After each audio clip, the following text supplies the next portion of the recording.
Everyone, welcome you all on Law Vita. My name is Aaradhya Gupta. आज हम लोग इस लेक्चर में प्रोफेशनल एथिक्स डिस्कस करेंगे कि प्रोफेशनल एथिक्स क्या होता है, इसकी इम्पोर्टेंस क्या है, नीड क्या होती है प्रोफेशनल एथिक्स की, और प्रोफेशन और बिजनेस जो दो टर्म्स है इनमें क्या डिफरेंस होता है। Right, will see the difference between these two in 10 points in a tabular format. ठीक है, तो स्टार्ट करते हैं कि प्रोफेशनल एथिक्स क्या है। So professional ethics encompass an ethical code governing the conduct of persons who are engaged in the practice of law as well as the persons engaged in the legal sector. So professional ethics encompass मतलब it includes those ethical codes. Ethical codes means those set of guidelines or those set of principles जो कि उन लोगों के conduct को govern करता है, उन लोगों के वे ऑफ वर्किंग को गवर्न करता है, who are engage in the practice of law.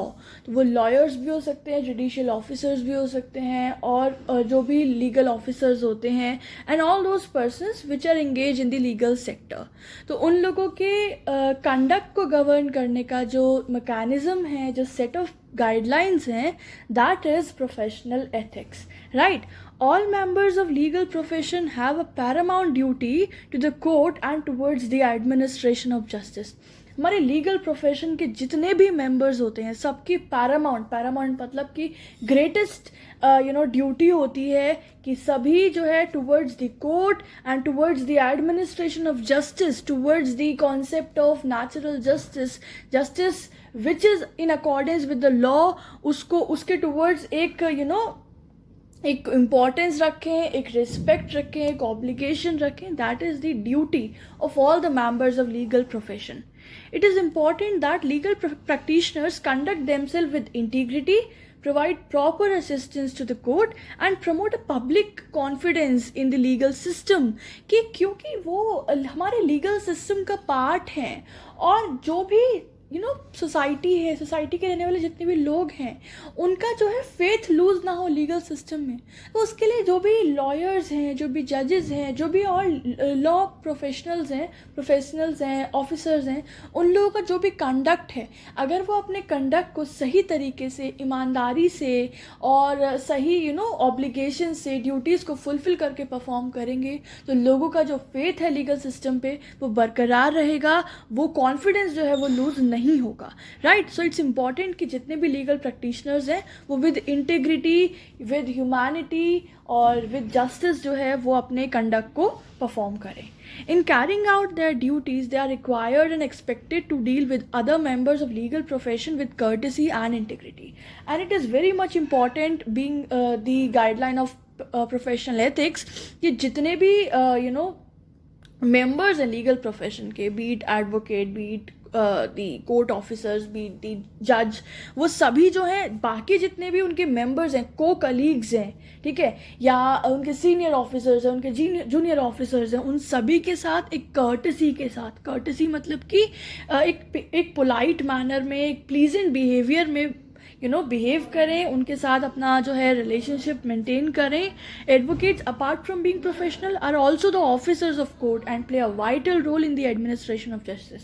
तो एडवोकेट्स प्रोफेशनल्स होने के साथ साथ कोर्ट के ऑफिसर्स भी होते हैं. दैट्स वाई उनका एडमिनिस्ट्रेशन ऑफ जस्टिस के अंदर, जस्टिस इम्पार्टमेंट सिस्टम के अंदर, मेंटेनेंस ऑफ राइट्स के अंदर बहुत ही इंपॉर्टेंट रोल होता है. Right, this is all what the professional ethics is and comprise of. So accordingly, the set of rules that govern their professional conduct arise out of their duties that they owe to the court, they owe to the client, their opponents and other advocates.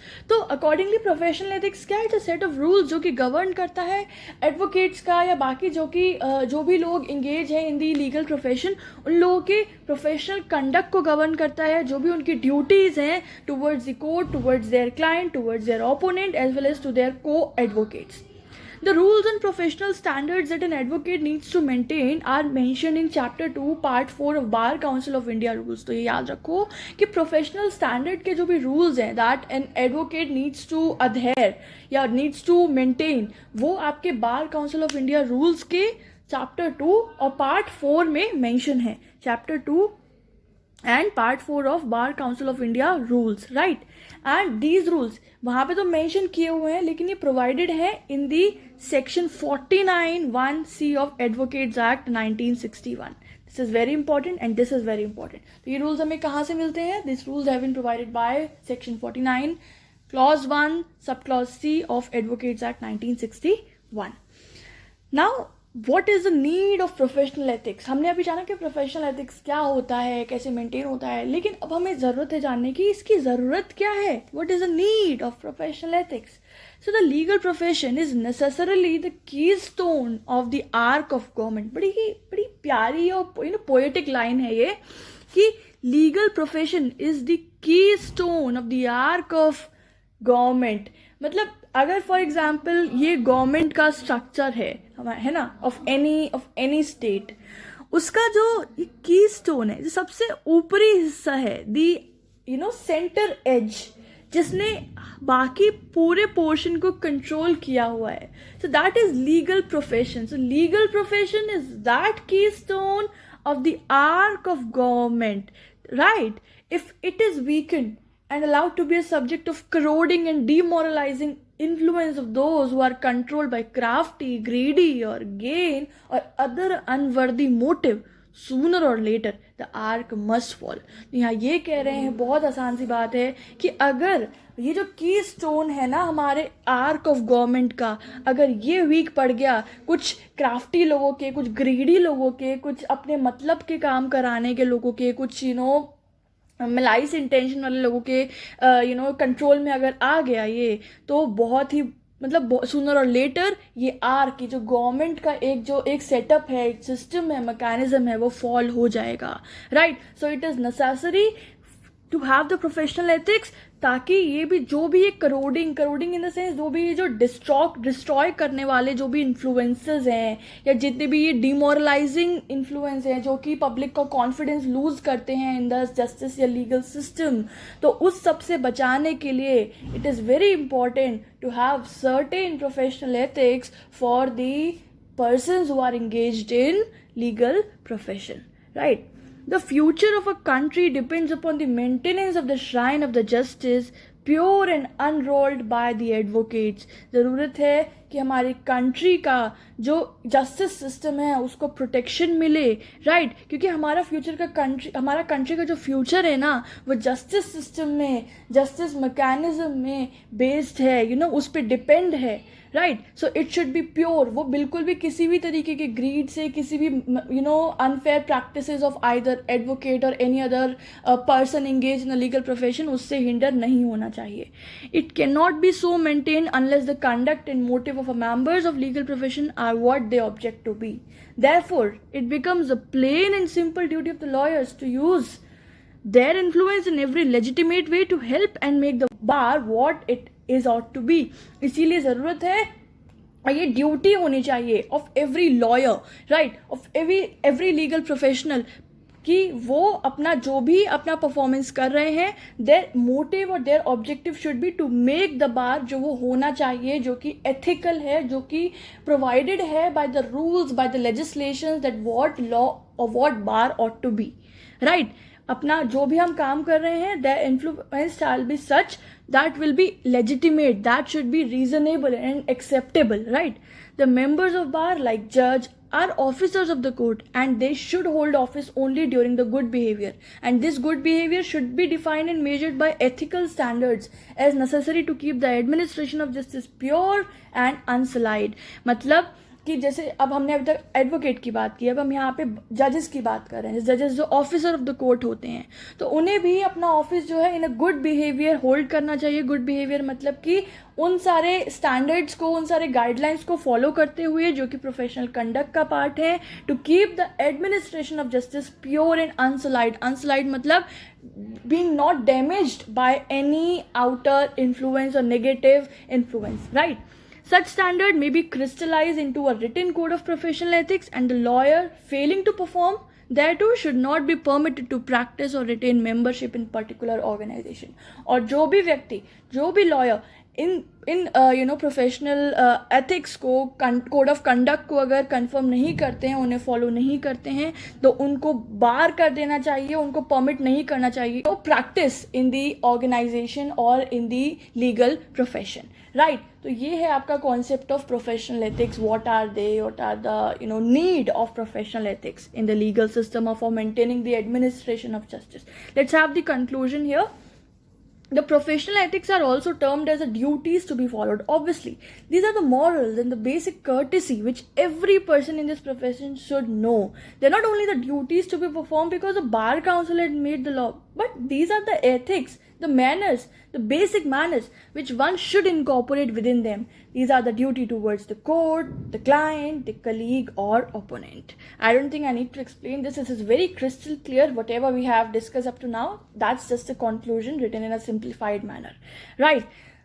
Now we'll learn about the profession or business में difference क्या होता है. So here in this difference, यहाँ पे 10 basis पे हम लोग difference जानेंगे प्रोफेशन और बिजनेस के बीच में. पहला है on the basis of meaning. So profession is a form of economic activity where in the special skills और knowledge and expertise is required to be applied by the person in his occupation. Profession में क्या होता है, देखो एक economic activity है, for से a doctor, a teacher, a police man, right.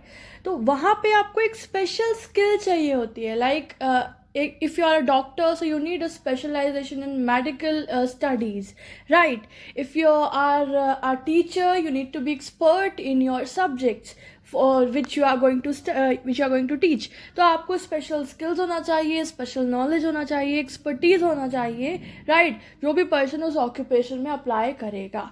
And business क्या होता है, business is an economic activity है, तो ये भी इकोनॉमिक एक्टिविटी. इसमें भी इन्वॉल्व होने के बाद you get the consideration in terms of money, but it is concerned with the production or purchase and the sale of merchandise or rendering of service with the purpose of earning the profit. इसमें कोई specific skills और I can say कोई बहुत expertise की need नहीं होती है. It basically involves either the process of production and sale of goods and services या rendering of services, और जिसमें मेन मोटिव होता है ऑफ अर्निंग दी प्रॉफिट, है ना. प्रॉफिट अर्न करना is the main motive of a business. Next है कि what is the objective. So the objective of profession is the rendering services. जो भी हमारा जॉब है, जो भी ऑक्यूपेशन है, उसमें सर्विसेज रेंडर करना, सर्विसेज प्रोवाइड करना.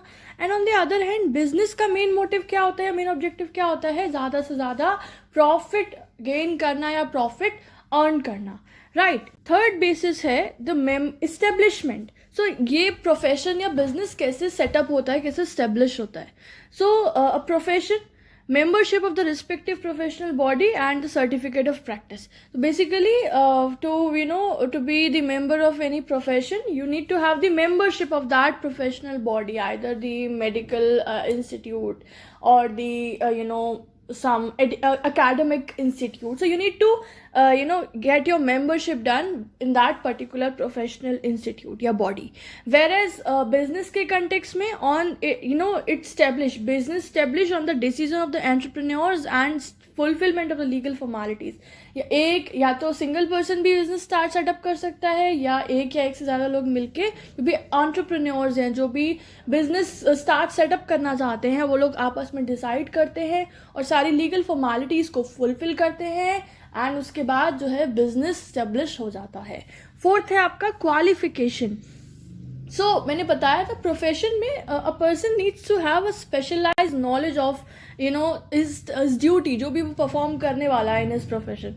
वेर एज बिजनेस में कोई मिनिमम क्वालिफिकेशन नहीं है, कोई बिना पढ़ा व्यक्ति भी एक बिजनेस चला सकता है, और ऐसे बहुत सारे एग्जाम्पल्स होते हैं. और बहुत से लोग उसकी पूरी पढ़ाई करके like MBA and hotel management and there are many other qualifications. तो इसमें कोई मिनिमम क्वालिफिकेशन नहीं, जबकि हर अलग अलग प्रोफेशन में क्वालिफिकेशन मस्ट होती है.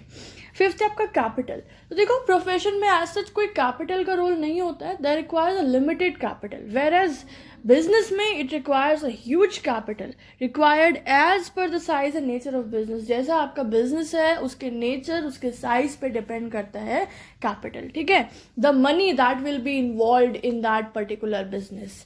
सिक्स्थ है आपका रिवॉर्ड, कि प्रोफेशन को ऑक्यूपाई करने के बाद आपको मिलता क्या है, what is the reward. The reward is a professional fees. It can be in the form of the fees to the doctor, or a salary, a remuneration. ठीक है, so एक professional fees it is known, right? The reward of profession is a professional fees. और business में तो हम लोग लगातार पढ़ रहे हैं, बिजनेस में आपका रिवॉर्ड होता है प्रॉफिट, क्योंकि प्रॉफिट अर्निंग ही इसका सोल ऑब्जेक्टिव होता है या प्राइमरी ऑब्जेक्टिव होता है. Seventh difference, the code of conduct.